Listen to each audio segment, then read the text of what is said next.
की और चैप्टर का नाम है उत्तरदायित्व और नियंत्रण। है कि उत्तरदायी और नियंत्रण। तो हम लोग इसमें देखे थे कि जो लोक सेवक हैं, जो नौकरशाही है, उस पर नियंत्रण कैसे स्थापित किया जाए, इस पर ये टॉपिक पूरा है। तो लोक सेवकों को जो नौकरशाही है उस पर नियंत्रण स्थापित करने के लिए हमारे पास 4 तरह का तकनीक है, 4 तरह का हमारे पास पहलू है जिसके माध्यम से हम नौकरशाहों पर हम नियंत्रण स्थापित कर सकते हैं। कुछ जो है वो बाह्य है, कुछ आंतरिक है, कुछ प्रत्यक्ष है, कुछ अप्रत्यक्ष है। ऐसे हम तकनीकी को देखें, उसमें जो हमारे पहलू हैं जिसमें हम नियंत्रण स्थापित कर सकते हैं, उसमें पहला जो है विधायिका है, दूसरा जो है वो कार्यपालिका है, और तीसरा न्यायपालिका है, और चौथा जो है नागरिक है। यहाँ पे नागरिक भी लोक सेवक पर नियंत्रण स्थापित करते हैं। ठीक है। और जितने भी ये सब संस्थाएं हैं, ये सारे कहीं ना कहीं मुख्य रूप से अप्रत्यक्ष तरीके से, ठीक है, नियंत्रण स्थापित करते हैं। तो मैं पूरा बता चुका हूं कि विधायिका कैसे नियंत्रण स्थापित करती है नौकरशाहों पर, वो ज्यादा तानाशाह ना हो जाए, ठीक है, वो कानून के अंदर में रह के प्रशासन करे, इसके लिए जो है नियंत्रण रखना जरूरी हो जाता है। ठीक है। और हम ये भी बता चुके थे कि नियंत्रण की अवधारणा जो है वो हमारा लोक प्रशासन में एक नवीन अवधारणा है जो ब्रिटेन से शुरुआत हुई है। शुरुआत में जो लोक प्रशासन का शुरुआत हुई थी उस समय नियंत्रण की अवधारणा नहीं थी, बाद में ब्रिटेन के विद्वानों ने इसको शुरुआत किया। ठीक है। चलिए, विधायिका हो गया था। आज हम देखेंगे कि भाई आखिर नियंत्रण के जो दूसरा जो हमारा है वो है कार्यपालिका। कार्यपालिका कैसे नियंत्रण स्थापित करती है, और तीसरा जो है वो है क्या, न्यायपालिका। न्यायपालिका कैसे नियंत्रण स्थापित करती है, और जो चौथा जो है वो है नागरिक। नागरिक भी करते हैं। और फर्स्ट जो है वो तो आप जान ही रहे हैं, फर्स्ट जो है वो क्या है, विधायिक या विधायिका है। ठीक ना। तो विधायी नियंत्रण, ये आपके 4 नियंत्रण है जिसके माध्यम से हम नौकरशाहों पर नियंत्रण स्थापित करते हैं। फर्स्ट, हम पिछले क्लास में पूरा विस्तार में चर्चा कर चुके हैं। फर्स्ट, आज हम चर्चा करने वाले हैं कि भाई कार्यपालिका जो है, कार्यपालिका की कैसे नियंत्रण स्थापित करती है। ठीक है। कार्यपालिका जो है वो कैसे नियंत्रण स्थापित करती है। देखिए, कार्यपालिका नियंत्रण जो स्थापित करती है उसके लिए जो देखा जाए तो हमारे पास जो तकनीक है, जो पहलू है, वो 4-5 पहलू में है। ठीक है। जैसे फर्स्ट जो है वो है राजनीतिक निर्देशन। क्या है? राजनीतिक निर्देशन। हम इसको बोलते हैं नीति निर्माण भी करते हैं, राजनीतिक निर्देशन को हम नीति निर्माण भी करते हैं। ठीक है। दूसरा जो है वो जो बहुत हिट है वो है अध्यादेश। क्या है? अध्यादेश। ठीक है, हम आगे विस्तार चर्चा करेंगे। उसके बाद जो है नियुक्ति व निष्कासन। नियुक्ति व निष्कासन, ये तीसरा हो गया। चौथा, लोक सेवा संहिता। चौथा क्या हो गया? लोक सेवा संहिता। और 5वां जो है वो है एजेंसी। हम कह सकते हैं स्टाफ एजेंसी। Staff agency. देखिए, ये सारा जो हमारा तकनीक है वो कार्यपालिका जो है वो प्रशासन पर नियंत्रण स्थापित करने के लिए ये सब का प्रयोग करता है। तो हम पहले इस पर हम विस्तार चर्चा करते हैं कि राजनीतिक निर्देशन क्या होता है। आप लोग को मालूम होना चाहिए कि राजनीतिक निर्देशन क्या होता है। हम पिछले क्लास में आपको ये बताए थे कि जो भी हमारा प्रशासनिक अधिकारी है, ठीक है ना, वो कहीं ना कहीं जो है वो मंत्री के प्रति उत्तरदायी है, और मंत्री जो है वो लोकसभा के प्रति उत्तरदायी है। ठीक है। तो हमारा संबंधित विभाग का जो पदाधिकारी है उसका जो नियंत्रण होता है वो मंत्री के द्वारा होता है। ठीक है ना। उसका मेन मंत्री होता है, वो उत्तरदायी है। तो प्रशासनिक जो अधिकारी होते हैं वो राजनीतिक निर्देशन प्राप्त करते हैं किससे? मंत्री से। मंत्री का निर्देश उसको मानना है। मंत्री का जो निर्देश है या कि जो भी उसका बात है वो हमारा संबंधित अधिकारी को मानना है। ठीक है। उसके लिए कानून के बराबर है वो। दूसरी बात, हमारे मंत्री लोग हमारे पार्लियामेंट में रहते हैं या असेंबली में रहते हैं स्टेट में, तो जो भी हमारा संबंधित जो विभाग का मंत्री है वो क्या करता है, अपने संबंधित वो कानून बनाता है, वे संसद में कानून बनाता है, ठीक है। अब कानून बनाता है किसके लिए, प्रशासनिक अधिकारियों के लिए कानून बनाता है। तो कभी क्या करता है कि कानून को उलट देता है, कभी अपने तरीके से कानून बनाता है, देखता है कि ये कानून के तहत से जनता को कोई प्रॉफिट नहीं हो रहा है, तो क्या करता है, संशोधन करता है, दूसरे देश कानून बनाता है। एक्चुअली देखा जाए तो कानून बनाने का काम संसद को है, ठीक है, संसद के दोनों सदनों को कानून बनाने का काम है। लेकिन उसको देखा जाए आगे हम प्रभावी फूट के तौर पर देखा जाए तो मंत्रिमंडल रियल में कानून निर्माता है।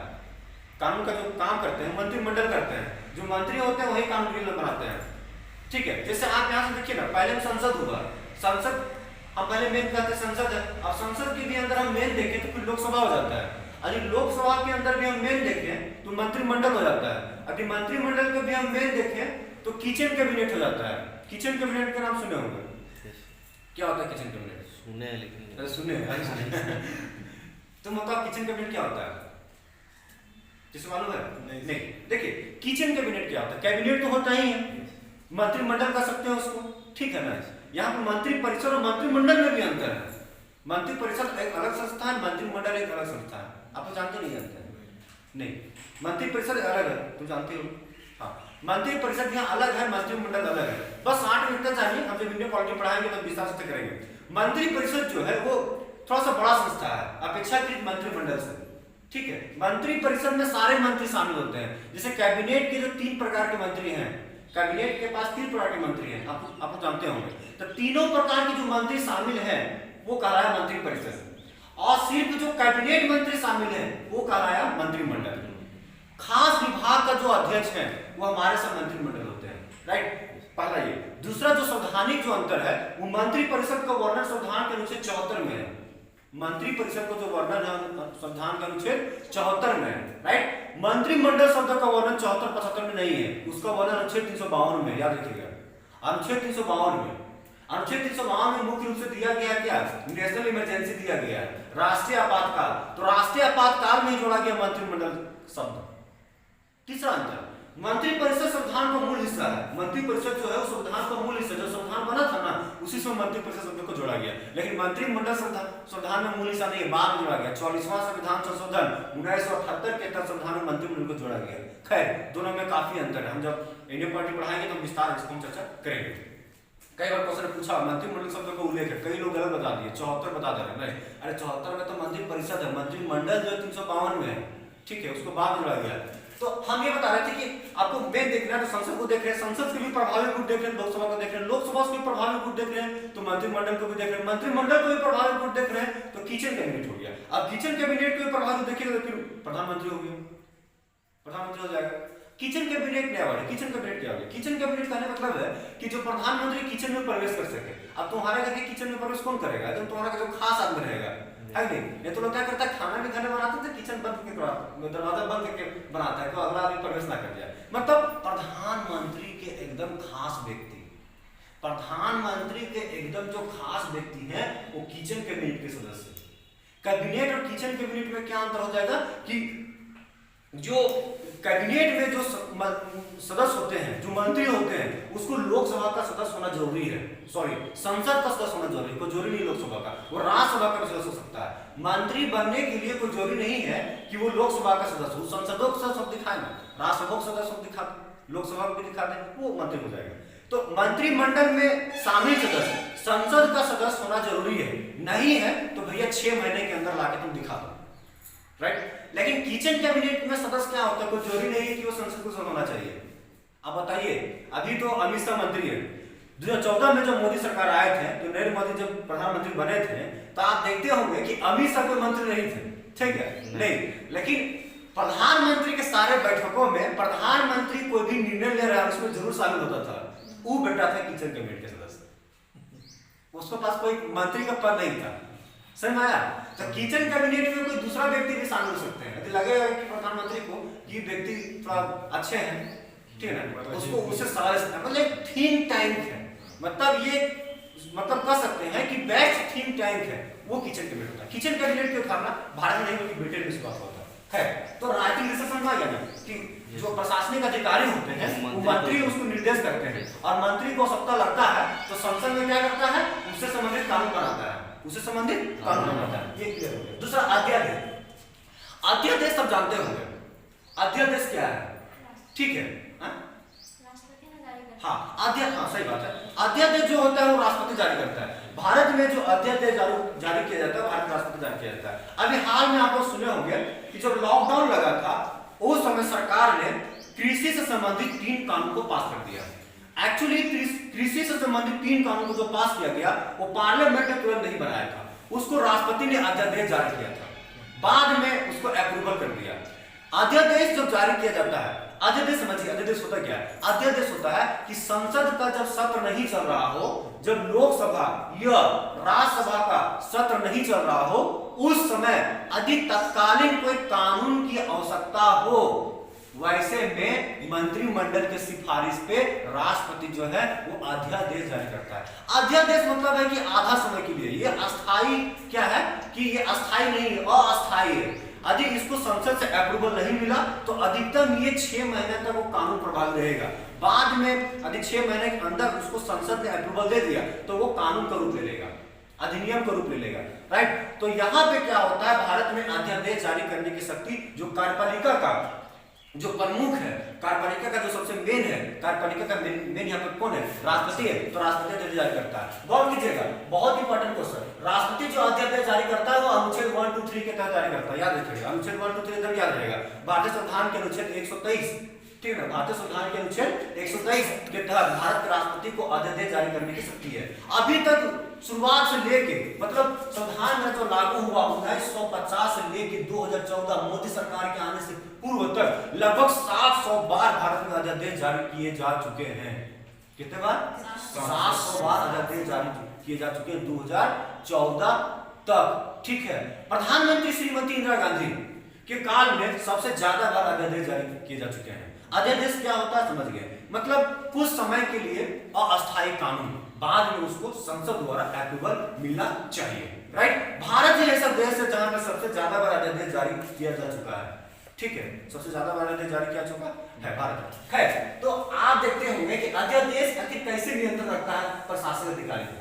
तो अध्यादेश जारी जब करता है तो सपोज दैट संसद का जब सत्र नहीं चल रहा है और उसमें प्रशासनिक अधिकारियों के लिए कुछ कानून की आवश्यकता हो, कुछ कानून की आवश्यकता हो, तो वैसे में मंत्रिमंडल पर सिफारिश करता है चुपके से और राष्ट्रपति पूरा अध्यादेश जारी करता है। मतलब उसके लिए एक क्या होता है कि तत्कालीन एक कानून की व्यवस्था हो जाता है, ठीक है। तो वैसे में ये भी बहुत बड़ा प्रभाव है, भाई संसद का सत्र नहीं चल रहा है, ठीक है ना, ऐसा अधिकारी कर रहे हैं अभी संसद का सत्र नहीं चल रहा है, हम मनमाना काम कर रहे हैं, ऐसा नहीं है। मंत्रिमंडल साइड से है, वो कहेगा तुरंत राष्ट्रपति जारी कर देगा, तुम लाइन पे आ जाओगे, राइट? तो ये कानून जो है ये भी प्रभावी है, समझ में आ गया ये? हाँ, खैर बाद में जोड़ा गया कि अध्यादेश जो है वो न्यायिक पुनर्लोकन के अधीन है, हम इस पर न्यायिक समीक्षा कर सकते हैं। मतलब राष्ट्रपति, इसका मतलब थोड़ी है कि संसद का सत्र चल रहा है, नहीं चल रहा है और राष्ट्रपति ने कोई कानून पारित कर दिया तो हम उसको मान लेंगे, हाँ मानने के क्षमता नहीं है, लेकिन यदि तुमको लगता है तो तुम कोर्ट भी जा सकते हो। मतलब राष्ट्रपति का अध्यादेश जो है वो जस्टिबल है, ठीक है, न्याय योग्य है, उसके विरुद्ध तुम उस कानून को चुनौती देने के लिए सर्वोच्च न्यायालय जा सकते हो। इसका मतलब हुआ कि राष्ट्रपति का न्याय योग्य जो है वो समीक्षा योग्य है, न्याय योग्य है, हम राष्ट्रपति को चुनौती दे सकते हैं, राष्ट्रपति का अध्यादेश को चुनौती देने के लिए कोर्ट जा सकते हैं। खैर ये ध्यान में रखिएगा कि राष्ट्रपति जो है, हम राष्ट्रपति को गिरफ्तार नहीं कर सकते हैं, ठीक है ना। किसने वो काम किया है, राष्ट्रपति अपने काम के लिए सरकार या फिर संविधान के प्रति उत्तरदायी नहीं है। राज्यपाल, राष्ट्रपति अधिक अपने कार्यकाल में है, हम उसको गिरफ्तार नहीं करवा सकते हैं, किसने काम करके गया है। हाँ खैर कुछ मामलों में, दीवानी मामलों में लेकर हम उस पर कार्रवाई कर सकते हैं, लेकिन हम उसको कोर्ट में नहीं ला सकते। जैसे आदमी हम कोर्ट की घिसट के ले जाते हैं, वैसे हम राष्ट्रपति या राज्यपाल को उसको सब बाहर रखा गया, हम उसको नहीं ले जा सकते हैं। ठीक है, चलिए तो अध्यादेश समझ आ गया। क्वेश्चन में पूछ सकता है कि अध्यादेश, क्वेश्चन पूछा यूपीएससी देखिए 2014 क्वेश्चन पूछा हुआ है कि अध्यादेश पर विचार कीजिए। पहला अध्यादेश है, इसका वर्णन संविधान के अनुच्छेद 123 में है। दूसरा अध्यादेश न्यायिक या समीक्षा योग्य है। दोनों में कौन कथन सही है गलत है, तो दोनों कथन सही है, दोनों न्याय योग्य भी है, अनुच्छेद 123 में है, राइट। चलिए अगला देखिए, नियुक्ति और निष्कासन। कार्यपालिका पर नियंत्रण स्थापित करने के लिए नियुक्ति और निष्कासन भी एक प्रक्रिया है। क्या है, आप देखते होंगे कि सारे जो मेन अधिकारी हैं उसका नियुक्ति कौन करता है? कार्यपालिका करता है। कार्यपालिका का जो मेन प्रमुख है, राष्ट्रपति है, वो उसको नियुक्ति करता है, वो इसको अप्रूवल देता है। लेकिन उसके पीछे जो आदमी बैठे हुए हैं कि कौन होगा इसका प्रमुख या कौन होगा मेन अधिकारी, वो मंत्रिमंडल पे करता है। कौन करता है? मंत्रिमंडल करता है। ऐसे सारे नियुक्तियों का लगभग नियुक्ति जो होता है राष्ट्रपति करता है, लेकिन मंत्रिमंडल के सिफारिश पे। मंत्रिमंडल कहेगा उसी करेगा। राज्यपाल कौन बनेगा? हम तो कह देते हैं कि राज्यपाल की नियुक्ति जो राष्ट्रपति करता है ना, राष्ट्रपति करता है ना, राष्ट्रपति अपने से करता है कि नहीं, मंत्रिमंडल करता है। अब ये मंत्रिमंडल का जो अगुवा है, जिसके अगुवाई मंत्रिमंडल बना है, वो तो प्रधानमंत्री है। प्रधानमंत्री तो वो भाई उसमें सर्वोच्च है ही नहीं। अरे भाई, भारत में संसदीय प्रणाली, पार्लियामेंट्री सिस्टम है, तो प्रधानमंत्री मंत्रिमंडल ज्यादा एक्टिव है, ठीक है ना। राष्ट्रपति डिएक्टिव है। राष्ट्रपति तो कहा गया ये कठपुतली है। कई लोगों ने कहा भैया भारत का तो राष्ट्रपति एकमात्र रबड़ स्टाम्प है, जहां पे चिपका दो वहीं पे चिपक जाएगा। और सही बात है, यहाँ पे दोहरी कार्यपालिका है, वास्तविक कार्यपालिका है, यहाँ पे नामात्र कार्यपालिका है। वास्तविक कार्यपालिका का जो मेन होता है वो प्रधानमंत्री मंत्रिमंडल है, और जो हमारा जो नाम मात्र की कार्यपालिका है वो उसका जो चेयरमैन है, अध्यक्ष और राष्ट्रपति है, तो वो नाम मात्र है। याद रखिए, जहां पे पार्लियामेंट्री सिस्टम है, प्रधानमंत्री और उसका जो लीडर लोग हैं मंत्रिमंडल, वही ज्यादा एक्टिव है। लेकिन ऐसा अमेरिका में नहीं है। अमेरिका में जानते हैं ना, अमेरिका में वहाँ पे पार्लियामेंट्री सिस्टम नहीं, वहाँ पे अधिष्ठापन शासन है, वहाँ पे राष्ट्रपति मेन है, वहाँ प्रधानमंत्री होबो नहीं करता है। याद रखिएगा, अमेरिका में तो प्रधानमंत्री का पद ही नहीं है। वहाँ प्रधानमंत्री खोजोगे भी, कितना खोजोगे बताओ, अमेरिका प्रधानमंत्री को नियुक्त नहीं करेगा। ठीक है, चलिए। नियुक्ति निष्कासन जो अधिकारी होते हैं उसका नियुक्ति जो कार्यपालिका करती है, राइट। और चाहेगा तो जिसको नियुक्ति भी किया उसका निष्कासन भी करने पावर वही लगता है। आप देखिए ना, राज्यपाल का कार्यकाल तय है क्या? नहीं। राज्यपाल जो है वो राष्ट्रपति का प्रसाद पर्यंत धारण करते हैं। बड़ा सुंदर वर्ड है। राज्यपाल का कार्यकाल होता है, वो कह देगा 5 वर्ष, तो गलत है। कहाँ लिखा हुआ है कि राज्यपाल का कार्यकाल 5 वर्ष होता है? नहीं, एकदम गलत है। राज्यपाल का जो कार्यकाल है वो तय नहीं है, और राज्यपाल का कार्यकाल का होगा वो राष्ट्रपति समझेगा। इसलिए बहुत अच्छा सुधार में डाला गया है कि राष्ट्रपति का प्रसाद पर्यंत धारण करेगा।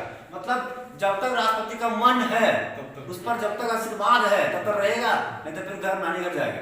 सुना, ये होता है। तो नियुक्ति और निष्कासन में क्या होता है कि जैसे सपोज बड़े हैं, हमारा सपोज झारखंड लोक सेवा आयोग है, राइट। झारखंड लोक सेवा आयोग है, हमारा यूपीएससी है, जितने भी कमीशन है, आयोग है, वो सारा का जो चेयरमैन होता है उसको नियुक्ति राष्ट्रपति करता है। ये वही याद रखिएगा।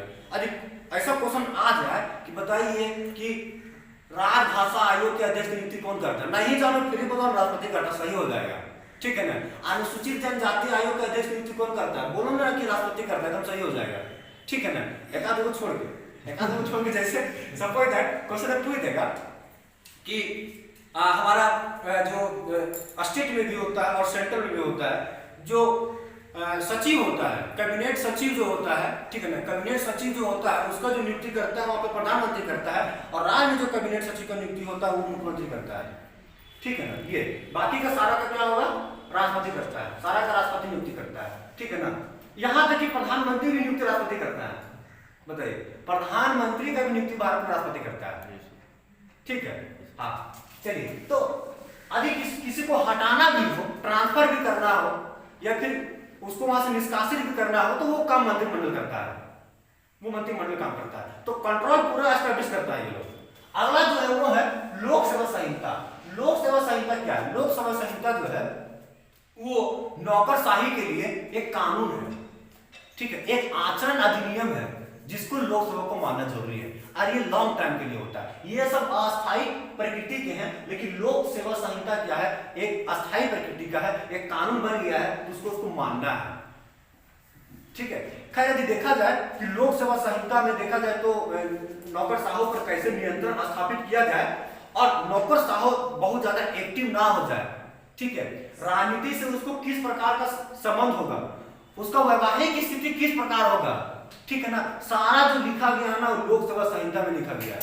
अभी हाल में जो यूपीएससी ऑफिसर बने उसको एक पेपर मांगा गया था, ठीक है ना, जो कुंवारे हैं कि भैया तुमको तिलक नहीं लेना है, ज्यादा तिलक लेना ही नहीं है। ठीक है ना, तिलक लेना ही नहीं है। दो से ज्यादा, एक से ज्यादा शादी करेगा, 2 या 3 शादी करेगा तो तुम नियुक्ति के पात्र नहीं होगा। तो ये सब जो कानून बनाया गया है, नियम बना दिया गया है, कानून, ये लोक सेवा संहिता का अंतर्गत आता है। और जो लोक सेवा संहिता जो कानून बनाता है वो भाई मंत्रिमंडल बनाता है, ठीक है। तो ये बचा लो, क्वेश्चन पेपर पूछा गया है। जो मेन जो आता है, मेन जो आपका यहाँ पे संहिता जो कानून बना है उसमें से जो पहला है, हम इसको भी मिटाते हैं, किताब में लिखेंगे, ठीक है। जो पहला जो है ये है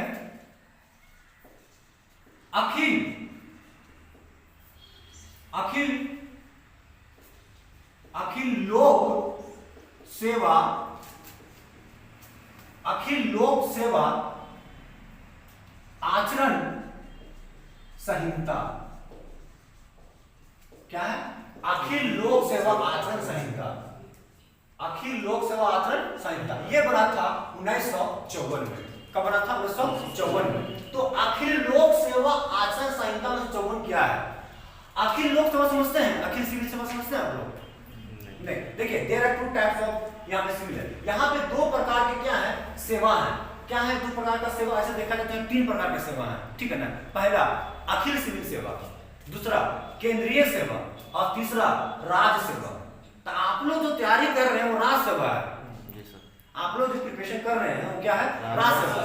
तो भाई ये तीन प्रकार की जो है सेवा है तो उसको समझ लीजिए, ये आपका लोक प्रशासन का ही पूरा हिस्सा है। पहला जो है वो है अखिल सिविल सेवा, दूसरा जो है वो है केंद्रीय लोक सेवा या लोक सेवा, केंद्रीय लोक सेवा, और तीसरा जो है वो है राज्य लोक सेवा। ये तीन प्रकार के सिविल सेवा हुए।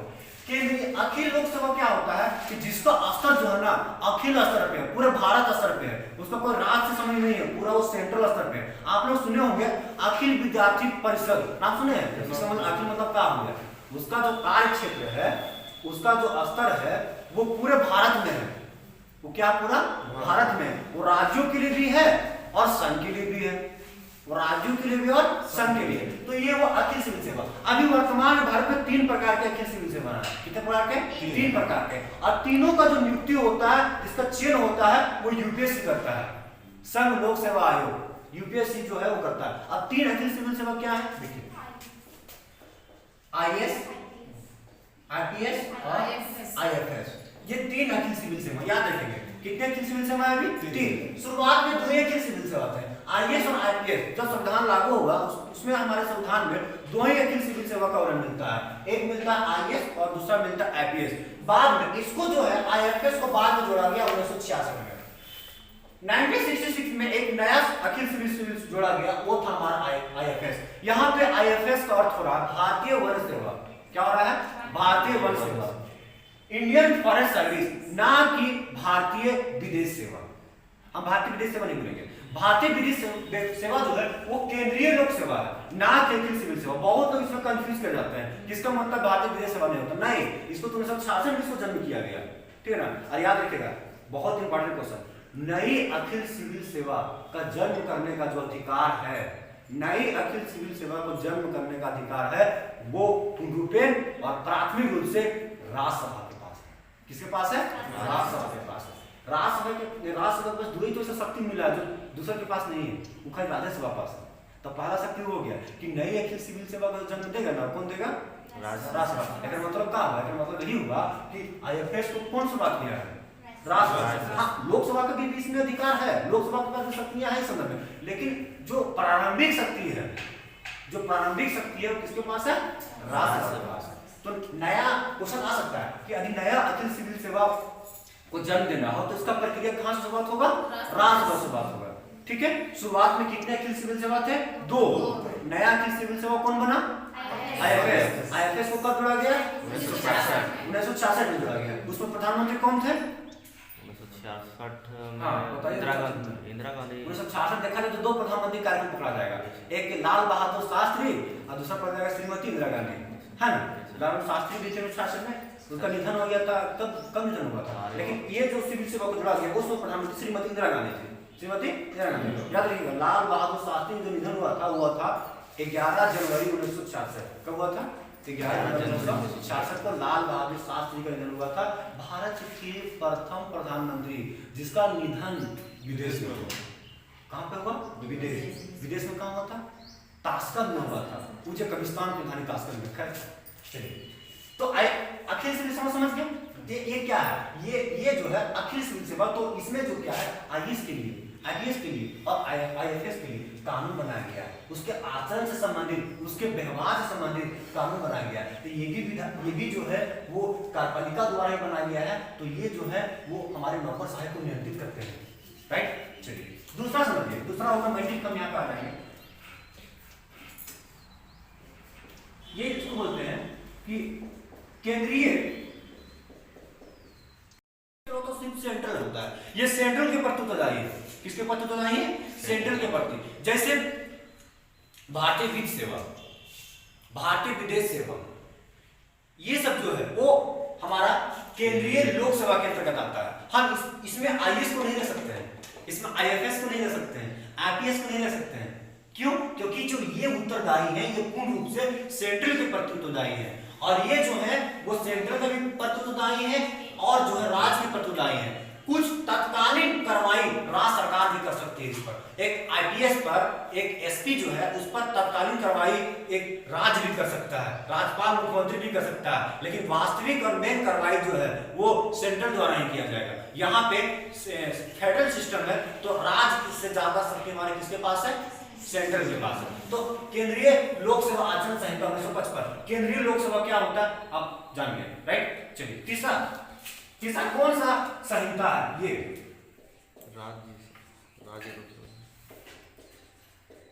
रेलवे सेवा संहिता।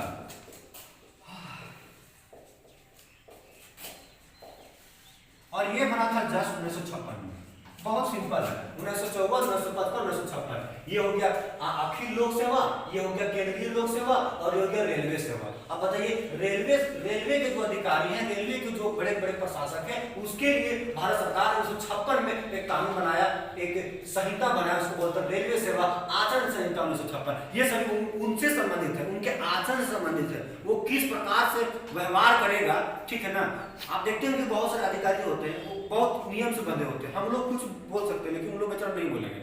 एक पुलिस अधिकारी जो है, एक महिला उसको उल्टा पलटा बोल के चल जाती है, लेकिन वो बेचारा नहीं बोल पाता है। कहा है वो बेचारा बड़ी कानून से बंधा हुआ है। ऐसा नहीं कि हम बोल रहे हैं तो हम कानून से नहीं बंधे, हम भी कानून से बंधे हुए हैं, वो ज्यादा कानून से बंधा हुआ है। उसके बाद दोहरी कानून, संविधान वाला भी कानून उसके पास है, उसको भी मानना पड़ेगा, और एक पर्सनल जो है वो प्रशासनिक कानून भी है, उसको भी मानना पड़ेगा, राइट। तो ये 3 प्रकार के लोक सेवा संहिता हो गए, इसको याद रखेंगे। 1954, 1955, 1956 ये क्वेश्चन में आ सकता है, राइट। इसको हो गया। चलिए अगला जो है हम सर लिखा देंगे भाई, ठीक है, लिखा देंगे सर। अभी आप सिर्फ मेन कंसेप्ट को समझिए, उसके बाद हम लिखा देंगे। तीसरा जो है, सॉरी ये चौथा हो चुका है ना, राइट। 5वां जो बताया वो क्या बताए थे हम?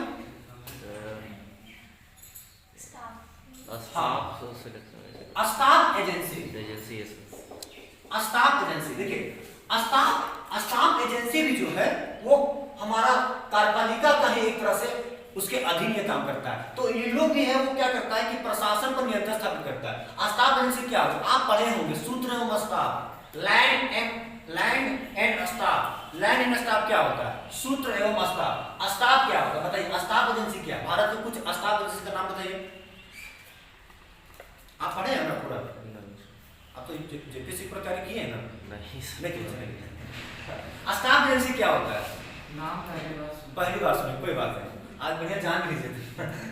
स्टाफ एजेंसी क्या होता है? देखिए आप योजना आयोग का नाम सुने हैं? Yes sir. राइट। प्रधानमंत्री का कार्यालय का नाम सुने हैं? Yes sir. राइट, नहीं सुने सुनिए। अगला प्रधानमंत्री का जो कैबिनेट का जो सचिवालय है, देखिए योजना आयोग, राष्ट्रीय विकास परिषद, प्रधानमंत्री कार्यालय, कैबिनेट का सचिवालय, ये सब जितना हम बता रहे हैं, ये सारा जो उदाहरण है वो हमारा स्टाफ एजेंसी का उदाहरण है।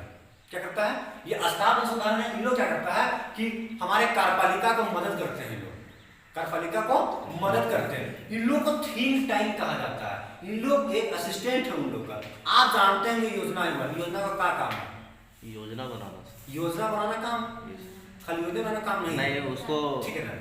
योजना आयोग, अब देखिए योजना आयोग का नाम जो है आप परिवर्तन करके नीति आयोग हो गया। अब योजना आयोग कहना गलत होगा, ठीक है ना। तत्कालीन प्रधानमंत्री शुरुआत में हमारे पंडित जवाहरलाल नेहरू ने 1950 ईस्वी में, मार्च 1950 ईस्वी में योजना आयोग की स्थापना किया था। लेकिन अभी हमारे महामहिम प्रधानमंत्री जी ने 2015 में 1 जनवरी 2015 में हमारे प्रधानमंत्री नरेंद्र मोदी ने योजना आयोग का नाम परिवर्तन कर नीति आयोग कर दिया। क्या कर दिया? नीति आयोग कर दिया। ये क्वेश्चन बहुत हिट क्वेश्चन है, करंट अफेयर क्वेश्चन है, याद रखिएगा। योजना आयोग का नाम नीति आयोग हो गया है।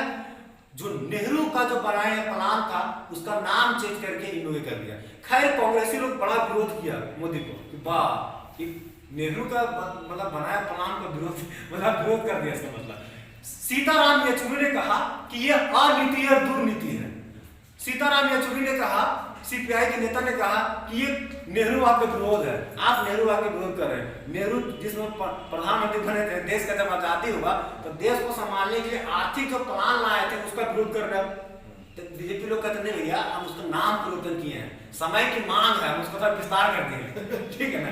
आजादी भी होता है, लेटेस्ट वर्जन आता है जी, धूम आया, धूम 2 आया, धूम 3 आया ना, लेटेस्ट है ना। तो ऐसे में नीति आयोग बन गया। अब देखिए योजना आयोग नीति आयोग में क्या अंतर है? पहला अंतर भैया कि योजना आयोग को प्रधानमंत्री नेहरू बनाया था, नीति आयोग को समझिए मोदी ने बना दिया। राइट। दूसरा, योजना आयोग की स्थापना 1950 में हुई थी, नीति आयोग की स्थापना 2015 में हुआ है।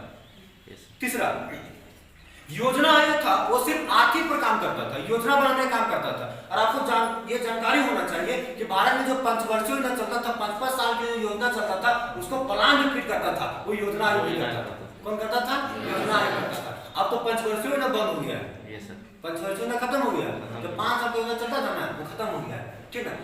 जब 5 साल योजना खत्म हो गया, उसको जो पैदा करने वाला था वो खत्म कर दिया। ठीक है ना? तो अब जो योजना आयोग था वो सिर्फ क्या करता था कि आर्थिक प्लान बनाता था, आर्थिक संबंधी काम करता था। लेकिन नीति आयोग जो आर्थिक भी काम करता है, नीति भी काम करता है, नीति मतलब कानून बनाने भी काम करता है। मंत्रिमंडल को और जो मंत्री है कार्यपालिका उसको मदद भी करता है कानून बनाने के संबंधित में।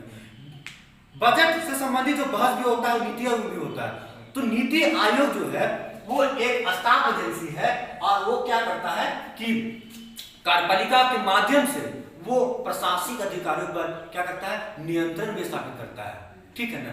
आप क्या करते हैं कि प्रधानमंत्री कार्यालय में आप शिकायत दर्ज करवा सकते हो ऑनलाइन। ठीक है ना? ऑनलाइन शिकायत दर्ज कर सकते हैं प्रधानमंत्री कार्यालय से। उसके बाद वो संबंधित जहां भी होगा उसको फॉरवर्ड करेगा और उस पर फिर कार्रवाई करेगा। ठीक है ना? तो ये सारे जो हैं ये हमारा स्टाफ एजेंसी कहलाते हैं। आपको समझ आ गया? राष्ट्रीय विकास परिषद भी क्या आपको जानते हो? राष्ट्रीय विकास परिषद क्या? 1952 में इसका स्थापना हुआ है। ठीक है? इसका भी स्थापना हमारे नेहरू जी नहीं किए थे, राष्ट्रीय विकास परिषद। और जो 5 साल का जो पंचवर्षीय योजना चलता था ना, उसका जो अप्रूवल देने का काम करता था वो राष्ट्रीय विकास परिषद करता था। ठीक है? योजना आयोग क्या है उसका हम और विस्तार चर्चा करेंगे। योजना आयोग नीति आयोग क्या है उसका और हम विस्तार चर्चा करेंगे इंडियन पॉलिटी में। खैर अभी हम कैसे नियंत्रण स्थापित किया जाता है, कौन कौन है ये क्या जाता है, ये क्लियर हो गया? चलिए तो फिर हम लोग इसको लिख लेते हैं क्योंकि फिर जो है वो नेक्स्ट डे में आगे में चलेंगे। ठीक है?